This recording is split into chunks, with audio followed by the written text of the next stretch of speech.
Hi ಸ್ನೇಹಿತರೆ, welcome to ಕೃಷಿ ಪ್ರಗತಿ YouTube and Facebook ಪೇಜ್ಗೆ. ಸ್ನೇಹಿತರೆ, ಇವತ್ತಿನ ವಿಡಿಯೋದಲ್ಲಿ ಮಹೇಂದ್ರ ಜಿತೋ +16 ನಾನು ಒಂದು ಗೂಡ್ಸ್ ವೆಹಿಕಲ್ ಮಾರಾಟಕ್ಕಾದ್ರೆ ತಗೊಂಬಂದಿದ್ದೀನಿ. ಯಾರಿಗೆ ಅವಶ್ಯಕತೆ ಇರುತ್ತೋ ವಿಡಿಯೋನ ಪೂರ್ತಿಯಾಗಿ ನೋಡಿ. ಪೂರ್ತಿಯಾದ ಮಾಹಿತಿ, ಓನರ್ ನಂಬರ್ ಎಲ್ಲ ಕೊಡ್ತೇನೆ ಲಾಸ್ಟ್ ಅಲ್ಲಿ. ಹಾಗೆ ನಿಮ್ಮ ತರನು ಸೆಕೆಂಡ್ ಹ್ಯಾಂಡ್ ವೆಹಿಕಲ್ಗಳು ಏನಾದ್ರು ಮಾರಾಟಕ್ಕಿದ್ರೆ ನಮ್ಮ ವಾಟ್ಸ್ಆಪ್ ನಂಬರ್ನ ಸ್ಕ್ರೀನ್ ಮೇಲೆ ಕೊಡ್ತಾ ಇದ್ದೀವಿ. ಆ ನಂಬರ್ಗೆ ವಾಟ್ಸ್ಆಪ್ ನಲ್ಲಿ ಕಳಿಸ್ಕೊಡಿ. ಇದೇ ರೀತಿ ವಿಡಿಯೋ ಮುಖಾಂತರ ರೈತರಿಗೆಲ್ಲ ತಿಳಿಸ್ತೇವೆ. ಹಾಗೆ ನಿಮ್ಗೂ ಅವಶ್ಯಕತೆ ಇದ್ದರೆ ಡೈಲಿ ವಿಡಿಯೋಗಳು ನೋಡ್ಬೇಕಂದ್ರೆ ಕೃಷಿ ಪ್ರಗತಿ ಯೂಟ್ಯೂಬ್ ಚಾನಲ್ನ ಸಬ್ಸ್ಕ್ರೈಬ್ ಮಾಡ್ಕೊಳ್ಳಿ ಅಂತ ಹೇಳ್ದ. ಇನ್ನು ಲೇಟ್ ಮಾಡ್ದೇನೆ ಒಂದು ವೆಹಿಕಲ್ ಬಗ್ಗೆ ಮಾಹಿತಿ ಬರ್ತೀನಿ. ಆಗಲೇ ಹೇಳಿದಾಗ ಮಹೇಂದ್ರ ಜಿತೋ +16 ಮಾಡಲ್ ಬಂದು 21 ಮಾಡಲ್ ಸ್ನೇಹಿತರೆ, 2021 ಮಾಡಲ್ ಅಂತಿರ್ತಕ್ಕಂಥದ್ದು. 4 ವರ್ಷದ ಗಾಡಿ ಇದೆ ಸ್ನೇಹಿತರೆ. ಓನರ್ ಬಂದು ಫಸ್ಟ್ ಪಾರ್ಟಿ ಆಗಿರ್ತಾರೆ, ತಗೊಳ್ಳೋರೆ ಸೆಕೆಂಡ್ ಪಾರ್ಟಿ ಆಗ್ತಾರೆ ಸ್ನೇಹಿತರೆ. ಒಂದು ಗಾಡಿ ಸಿಂಗಲ್ ಓನರ್ ಗಾಡಿ ಸ್ನೇಹಿತರೆ. ಗಾಡಿ ಟೈರ್ ಕಂಡೀಷನ್ ಎಲ್ಲ 80% ವರೆಗೂ ಟೈರ್ ಕಂಡೀಷನ್ ಇದೆ ಸ್ನೇಹಿತರೆ. 80% ವರೆಗೂ 4 ಟೈರ್ಗಳು ಗುಡ್ ಕಂಡೀಷನ್ ಹೊಂದಿರತಕ್ಕಂಥದ್ದು. Engine and gear box condition ಚೆನ್ನಾಗಿದೆ ಸ್ನೇಹಿತರೆ.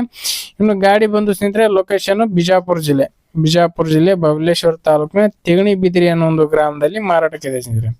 ತಿಗಣಿಬಿದಿರಿ ಗ್ರಾಮದಲ್ಲಿ ಒಂದು ವೆಹಿಕಲ್ ಮಾರಾಟಕ್ಕಿರ್ತಕ್ಕಂಥದ್ದು. ಬೆಲೆ ಬಂದು ಓನರ್ ಪ್ರೈಸ್ ಬಂದು 3 ಲಕ್ಷ ಕೇಳ್ತಾ ಇದಾರೆ. 4 ಲಕ್ಷ ಹೇಳಿದಾರೆ, ಬಟ್ 3 ಲಕ್ಷಕ್ಕೆ ಫೈನಲ್ ಮಾಡ್ತೀನಿ ಅಂತ ಹೇಳ್ತಾ ಇದಾರೆ.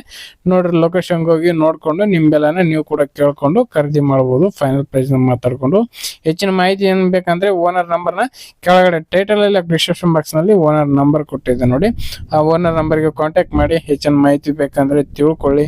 ಫೋಟೋಗಳು ಬೇಕಂದ್ರೆ ಹಾಕ್ಸ್ಕೊಳ್ಳಿ. ಲೊಕೇಶನ್ಗೆ ಹೋಗಿ ನೋಡ್ಕೊಂಡು ಫೈನಲ್ ಪ್ರೈಸ್ ಮಾತಾಡ್ಕೊಂಡು ಖರೀದಿ ಮಾಡಬಹುದು ಅಂತ ಹೇಳ್ತಾ ಈ ಒಂದು ವಿಡಿಯೋನ ಇಲ್ಲಿಗೆ ಮುಗಿಸ್ತಾ ಇದ್ದೀನಿ. ಯಾರಿಗೆ ಒಂದು ವಿಡಿಯೋ ಇಷ್ಟ ಆಯ್ತು ದಯವಿಟ್ಟು ಲೈಕ್ ಮಾಡೋ ಮೂಲಕ ಚಾನಲ್ಗೆ ಸಪೋರ್ಟ್ ಮಾಡಿ. ಹಾಗೆ ನಿಮ್ಮ ಫ್ರೆಂಡ್ಸ್ ಅಥವಾ ಫ್ಯಾಮಿಲಿ ಗ್ರೂಪ್ ಅಲ್ಲಿ ಅಥವಾ ನಿಮ್ಮೂರಲ್ಲಿ ಯಾರಿಗಾರು ಅವಶ್ಯಕತೆ ಇದ್ರೆ ಅಂಥವ್ರಿಗೆ ಒಂದು ವಿಡಿಯೋನ ಶೇರ್ ಮಾಡಿ ಅಂತ ಹೇಳ್ತಾ ಇದೇ ರೀತಿ ಇನ್ನೂ ಒಳ್ಳೊಳ್ಳೆ ಕಡಿಮೆ ಬೆಲೆ ವೆಹಿಕಲ್ ಜೊತೆ ನೆಕ್ಸ್ಟ್ ವಿಡಿಯೋದಲ್ಲಿ ನಿಮ್ಗೆ ಮತ್ತೆ ಸಿಗ್ತೀನಿ. Thank you friends, thank for watching, bye.